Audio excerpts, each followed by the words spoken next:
जब भी हम मौर्य साम्राज्य की बात करते हैं तो दो नाम एकदम से दिमाग में आते हैं। एक तो इसके संस्थापक चंद्रगुप्त मौर्य और दूसरे अशोक महान, है ना? पर क्या कभी सोचा है कि इन दोनों के बीच वो कड़ी कौन था? इन दोनों महान शासकों के बीच में एक ऐसा सम्राट था जिसकी कहानी अक्सर हम भूल जाते हैं। एक ऐसा राजा जिसने सिर्फ विरासत में मिले इतने बड़े साम्राज्य को संभाला ही नहीं बल्कि उसे और भी बड़ा बनाया। कौन था वो? वो थे सम्राट बिंदुसार, एक ऐसा नाम जो अक्सर अपने महान पिता और उससे भी महान बेटे की आप कह सकते हैं परछाई में कहीं छिप सा गया। लेकिन उनकी कहानी सिर्फ एक लिंक होने की नहीं है बल्कि एक पूरे साम्राज्य को संभालने और उसे आगे बढ़ाने की है। देखिए, बिंदुसार की कहानी शुरू होती है उनके जन्म से ही, और वो भी कोई साधारण जन्म नहीं था। ये एक ऐसी कहानी है जिसमें जहर है, गजब की रणनीति है और एक माँ का बलिदान भी। और इस पूरी कहानी के केंद्र में कौन थे?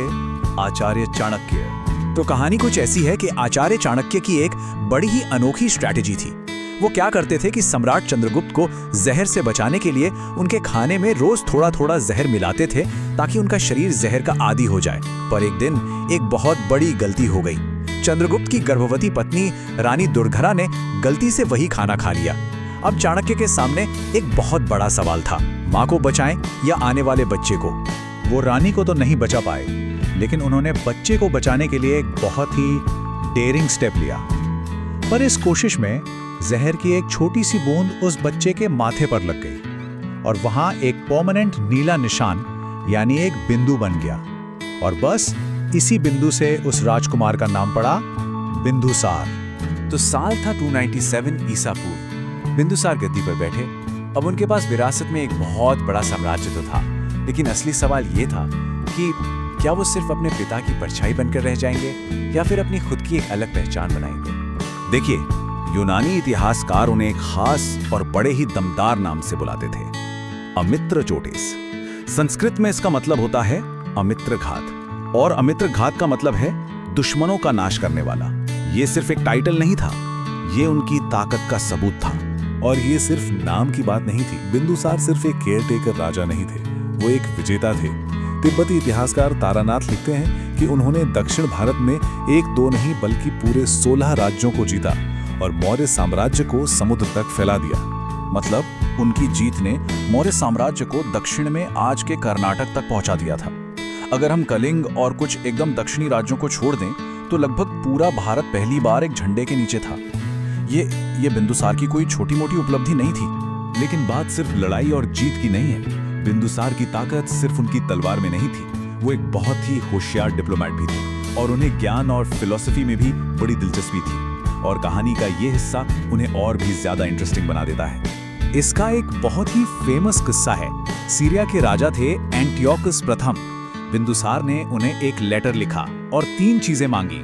पहली 2 चीजें तो ठीक थीं, मीठी वाइन और सूखे अंजीर। लेकिन तीसरी चीज वो कुछ ऐसी थी जो कोई राजा आमतौर पर नहीं मांगता। उन्होंने मांगा एक ग्रीक फिलोसोफर। तो जवाब में राजा एंटियोकस ने वाइन और अंजीर तो भेज दिए, पर फिलोसोफर के लिए बड़े ही विनम्रता से मना कर दिया। उन्होंने कहा, हमारे ग्रीक कानून के हिसाब से हम विद्वानों को बेच नहीं सकते। ये छोटी सी घटना दिखाती है कि बिंदुसार का दिमाग कितना जिज्ञासु था। एक राजा के तौर पर बिंदुसार को अंदरूनी मुश्किलों का भी सामना करना पड़ा, जैसे तक्षशिला में एक बड़ा विद्रोह हो गया। अब इस मुश्किल को सुलझाने के लिए उन्होंने किसे भेजा? अपने बेटे अशोक को। और अशोक ने वहां जाकर तलवार नहीं उठाई बल्कि बातचीत से, डिप्लोमेसी से पूरे विद्रोह को शांत कर दिया। ये शायद वो पहला मौका था जब एक पिता ने अपने बेटे के अंदर छिपे महान शासक को देखा था। तो लगभग 273 ईसा पूर्व के आसपास बिंदुसार का निधन हो गया।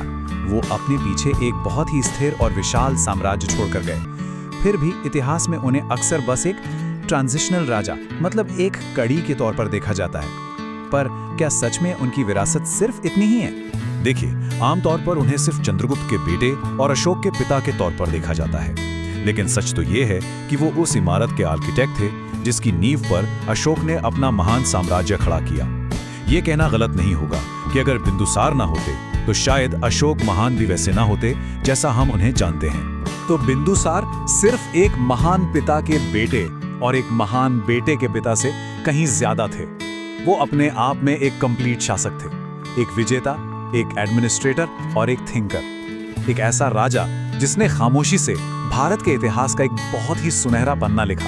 तो आखिर में ये कहानी हमें एक सवाल के साथ छोड़ जाती है कि क्या महानता के लिए हमेशा शोर मचाना जरूरी है, या फिर वो खामोशी में पर्दे के पीछे भी गढ़ी जा सकती है। सम्राट बिंदुसार की कहानी हमें यही याद दिलाती है कि इतिहास के सबसे बड़े योगदान कभी-कभी वो होते हैं जिनकी सबसे कम चर्चा होती है। न्यू पैराडाइम में आपका स्वागत है, जहां हम इनोवेशन और ग्रोथ की बात करते हैं। अभी सब्सक्राइब करें।